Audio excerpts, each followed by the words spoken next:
Rome et Jules César.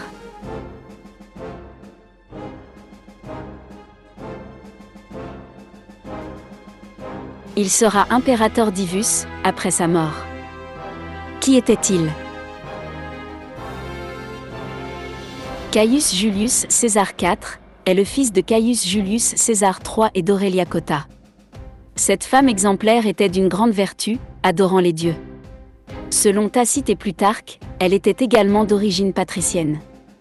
Issue de la gente d'Aurelia avec 3 de ses frères qui furent consuls, elle portera son fils au plus haut des sommets. Par définition, César est donc un aristocrate romain. Il sera un général de premier plan, homme d'État et écrivain historien.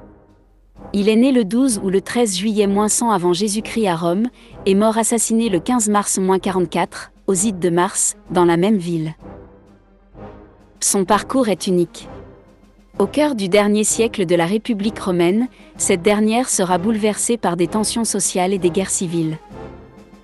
Après une première séquence politique et militaire visant à l'intégrer dans les milieux aristocratiques de son époque, César développe activement ses relations en entamant un parcours politique de haut niveau. Il sera tribun militaire, puis questeur en 69.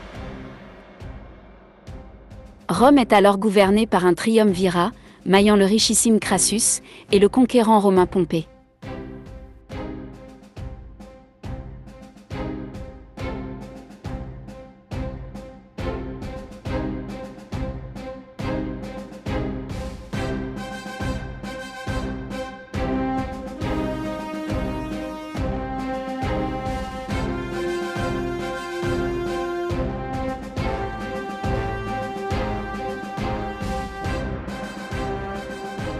César sera le 3e de ce triptyque de dirigeants.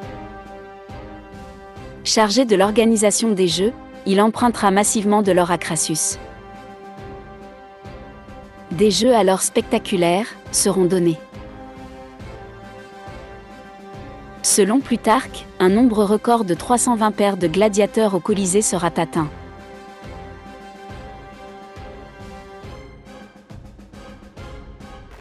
Voici le cirque Maxime.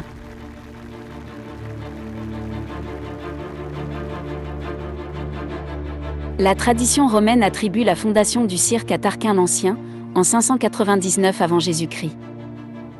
Son emplacement correspond au lieu du site, où à l'époque de Romulus, les premiers jeux en l'honneur du dieu Consus se sont déroulés. C'est à la fin du VIe siècle avant Jésus-Christ qu'apparaissent les premières structures permanentes. Il faudra attendre la fin du 1er siècle avant notre ère, avec les travaux commandés par Jules César, puis d'Auguste, pour que l'édifice adopte sa forme définitive de cirque romain. En 55 avant Jésus-Christ, ce sera à l'occasion de la dédicace du temple de Vénus Victrix, que Pompée fait combattre dans le cirque 20 éléphants.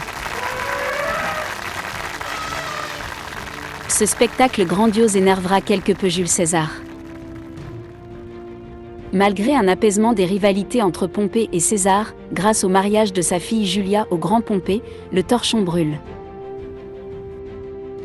En 46 avant Jésus-Christ, Jules César, pour satisfaire la demande populaire, ordonne un réaménagement important du cirque. Il fait agrandir le cirque, dont les dimensions atteignent 600 mètres de long sur 200 mètres de large pour une capacité maximale estimée à 250 000 spectateurs. Il équipera aussi la cavea, les 3 rangées de gradins, de fauteuils pour tous. Voici la majestueuse loge impériale avec son siège en marbre de Carrare, d'où était donné le départ des courses. Ce lieu était si vaste qu'il occupait toute la vallée d'entre les montagnes. De nos jours, quelques beaux vestiges de ce magnifique cirque sont encore visibles dans la mythique ville de Rome, en Italie.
La ville compte alors plus de 200 000 habitants et continue à grandir au-delà des 7 collines.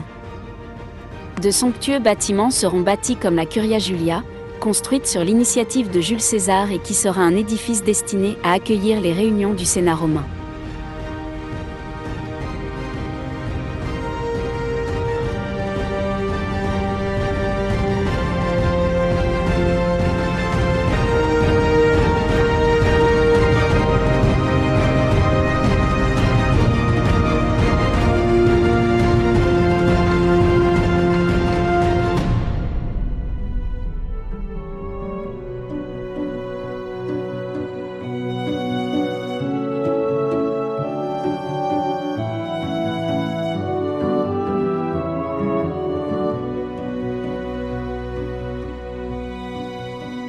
Ce lieu de pouvoir remplacera la Curie Hostilia, incendiée par les partisans de Publius Claudius Pulcher.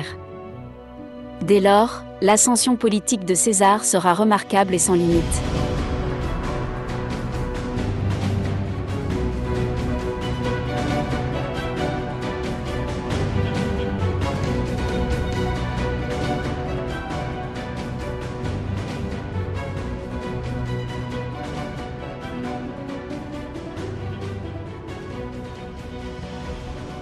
Il repoussera avec l'aide de ses armées les frontières de la République romaine jusqu'au Rhin et à l'océan Atlantique.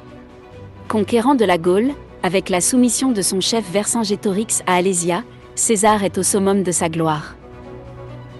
Puis il utilisera ses légions aguerries pour s'emparer du pouvoir au cours de la guerre civile l'opposant à Pompée, son ancien allié.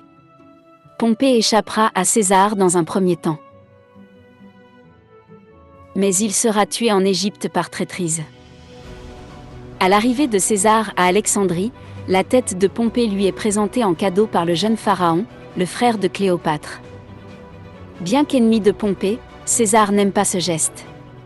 Il fera exécuter le jeune pharaon à la suite d'une bataille dans le désert égyptien.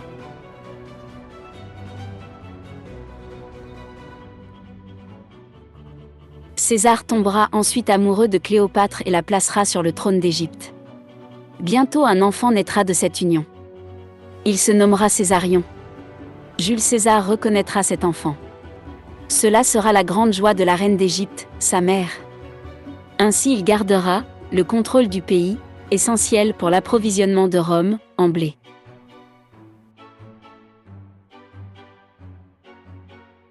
De retour en Italie, le 14 février en -44 avant notre ère, et accompagné de sa femme égyptienne, le Sénat lui conférera la dictature perpétuelle. Son pouvoir est désormais sans limite. Même l'intercession des tribuns ne peut s'exercer sur son impérium. Un complot alors s'organise, avec l'intention de tuer le dictateur. Les conjurés ont prévu leur attentat aux Ides de Mars, le 15 mars de l'an 44 avant Jésus-Christ.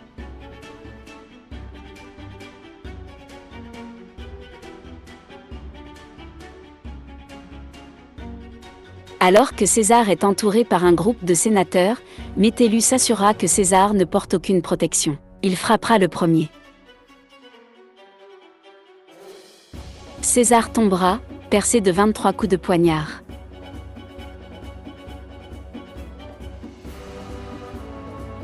Le coup ultime viendra de Brutus. Ses derniers mots seront « Toi aussi, mon fils ».